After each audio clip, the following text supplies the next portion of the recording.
So this is Mark White, and I'm chatting with Mr. Bill Conrad here at the Hotel Intercontinental in West Berlin. Mr. Conrad, believe it or not, is a former member of Armed Forces Radio, or the American Forces Radio and Television Service as we know it today. Mr. Conrad, will you speak those famous lines from Matt Dillon for us?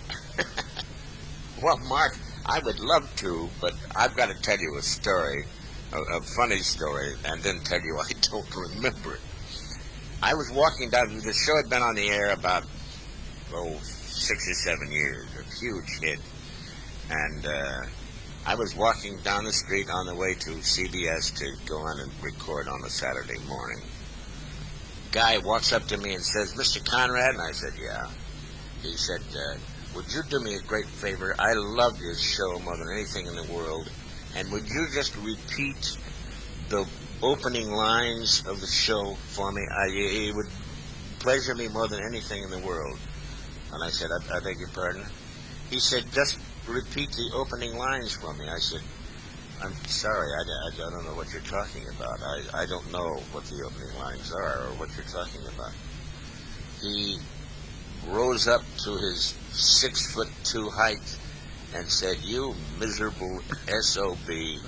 You know, I ask you a small favor and you do this to me. Well, I'm no longer a fan of yours." And he turned and walked away. Pardon me. So I went to, continued on to the studio, and when I got there, the cast was sitting around the table waiting, and I said, "The strangest thing happened to me. This guy said, 'Oh, do the thing that opens the show.' And I said, 'Hell, I don't know what that is. I never listened to the show.' And what we did was we recorded that opening, the very first show we did 7 years ago. I hadn't heard it since, so I hadn't the slightest idea. However, I do know that you greeted me last night by doing the line yourself, so why don't you do it?" I'll whisper it in your ear. It's a chancy job. It makes a man watchful and a little lonely. Like that, I do remember. Fantastic. Yeah, fantastic, sir. Now, as I said at the beginning, you were in Armed Forces Radio back in the 40s. I sure was. Yeah, I was in the Air Corps, Army Air Corps, before it became the Air Force. And as a fighter pilot, I believe. As a fighter pilot.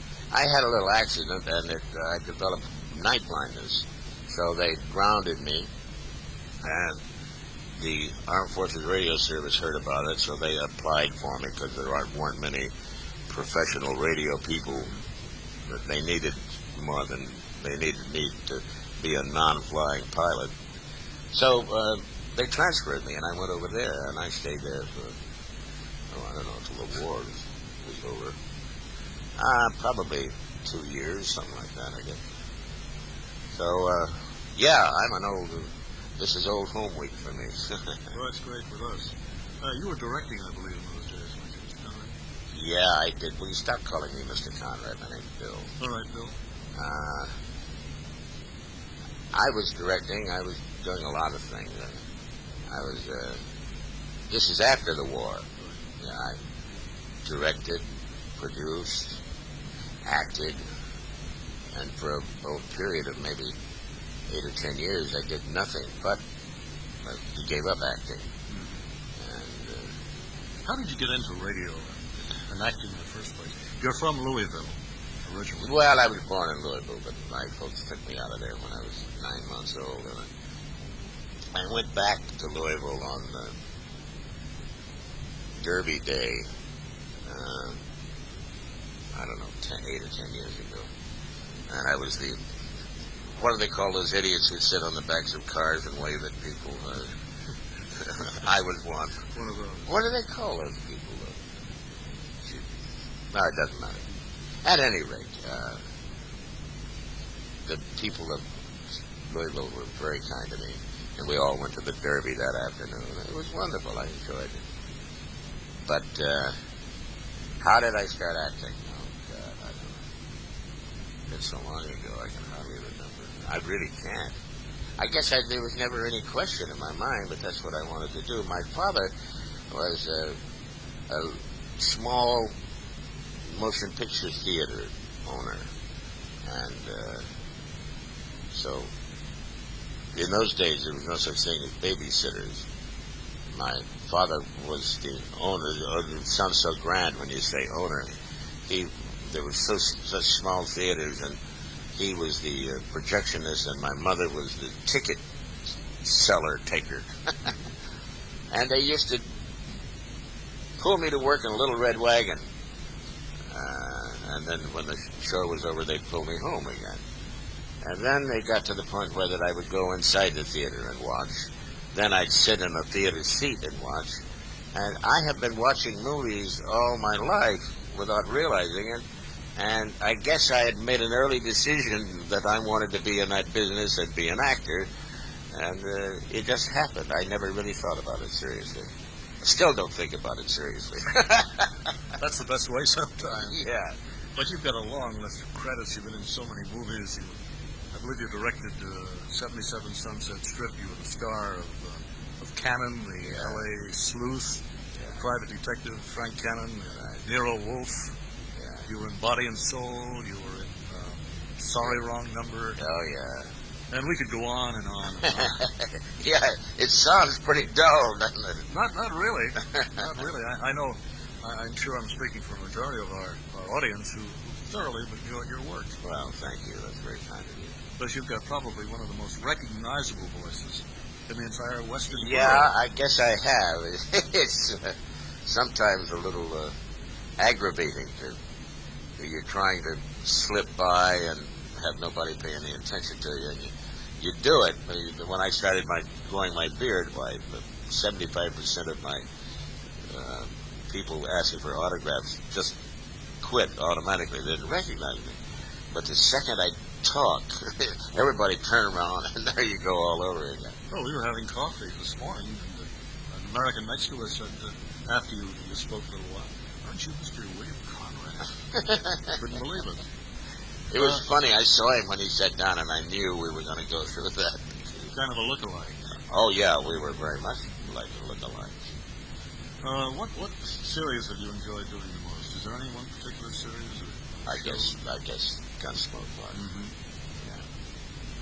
It was a true hit. It was a true masterpiece in radio. It did pretty well in TV, too, I might add. But I didn't start doing the TV until we were into our 8th year in radio. It was a fun show, a fun part, and it was exciting because radio was dying. Radio had almost died, but I think we were the only show left on the air for 2 years, something like that. So it was a ball. Cannon was kind of fun for 2 or 3 years. The last couple of years got very boring. So I finally quit when my contract ran out. And I've never been sorry about it. I'm delighted that I got away from it. Used to have a scene in every show in which I'd pull out a photograph and hold it up and say to the character, my name's Frank Cannon. I'm looking for this man. Have you ever seen him? I said, if I ever have to say that again, I will vomit. I cannot stand it. No more. How did you enjoy doing Nero Wolfe, which is on German television tonight, and you can hear yourself in German? Oh, yeah? I was very sorry that it didn't make it, because it's such a wonderful property. And it's especially wonderful for me because I'm at the point where I don't want to work a lot. And the whole basis of that show was that Nero Wolfe never went out of his house. He had a leg man by the name of Archie who went out and did all this stuff. So Archie would work 7 days on the show, and I would work 2.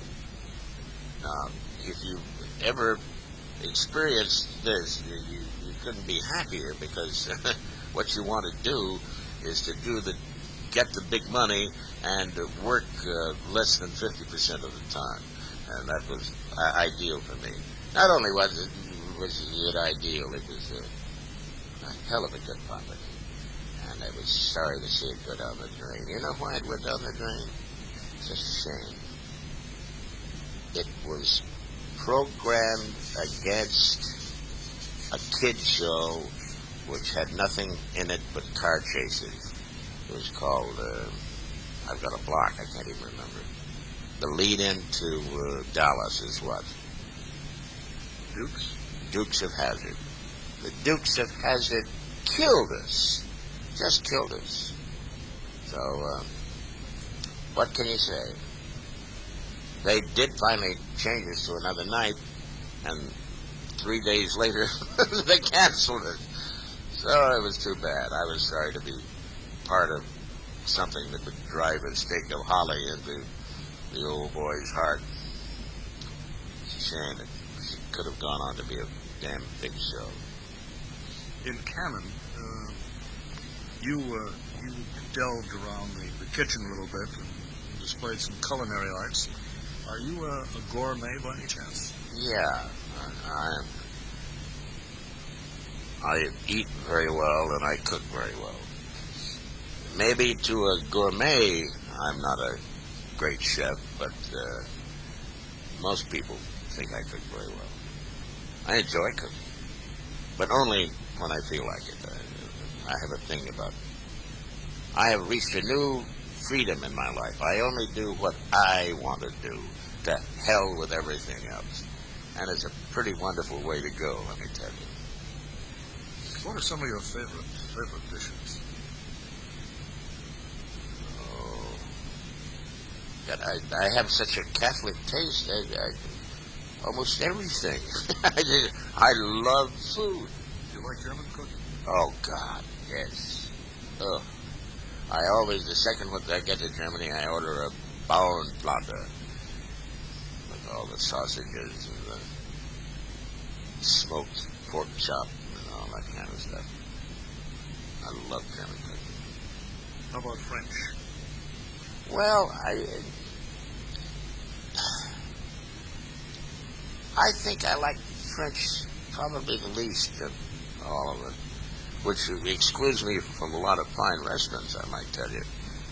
But I don't care. They're so damned interested in their sauces that I don't think they really cook as well as they should, you know. You were talking about ethnic food. Japanese turns me on like you wouldn't believe. I admire their style of serving, the delicacy with which they decorate their foods, their plates. Oh, fantastic. Mr. Conrad, we understand that recently you took a little sailing boat trip out to Hawaii. Yeah. And this was, I believe, between San Diego and Hawaii. That's right. I found the story It was very interesting. A race of old-timer vessels. We were on a vessel that had been completed, which was an authentic reproduction of a Coast Guard cutter which worked in San Francisco during the 1850s. Her name was D.H. Lawrence. No, something Lawrence, not D.H. And so they built this to the exact plans of the other boat, and it turned out to be a wonderful boat, 150 feet long, and a two-masted topsail schooner. So they got into the race, and they thought, we are going to kill everybody because we get into those trade winds, and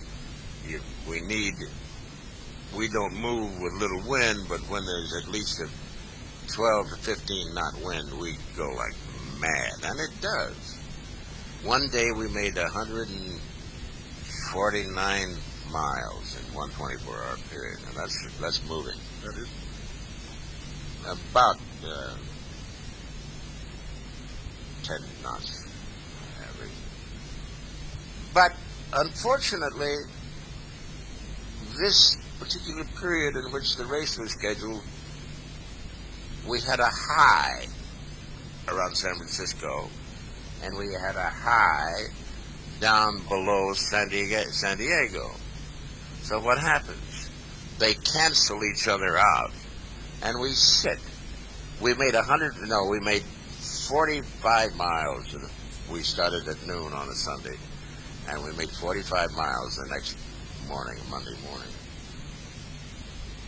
From Monday morning until Friday morning, we moved about a half a mile.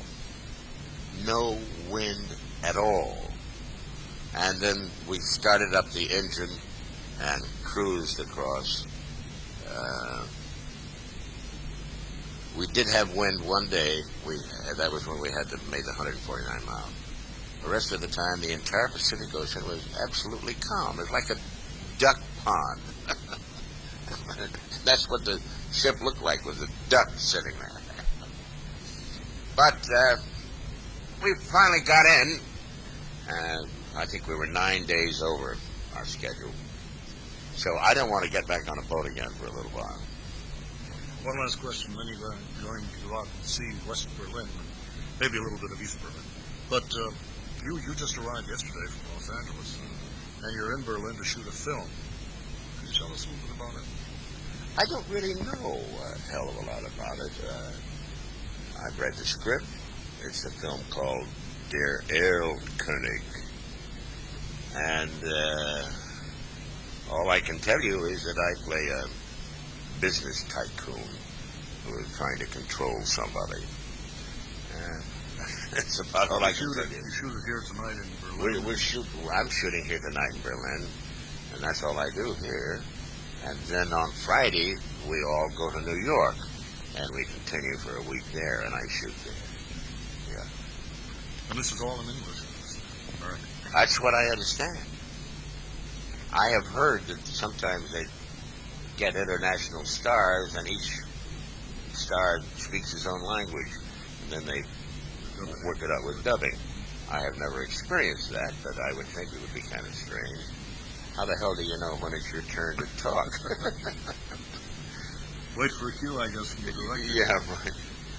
Well, Mr. Conrad, Bill Conrad, it's been very, very nice chatting with you, meeting you. Thank you, After Mark, all these many, many years, having heard you on Gunsmoke, having seen you in Cannon and many, many movies, and Nero Wolf. And again, it's been great meeting you here in Berlin. I hope you enjoyed the city. I know I will. It's very exciting. And we'll look forward to the Oil King or the Oil Baron when it comes out. No, the Earl, E-R-L. E-R-L means sprite, S-P-R-I-T, the little figure. And as a former member of AFRTS, it's been great meeting you. And continued success in a very, very enthusiastic and marvelous career. Well, thank you. I appreciate that. Bill Conrad, this is Mark White in Berlin, returning you to AFN Europe. Bill Conrad in Berlin with Mark White, and we return you now to Frankfurt.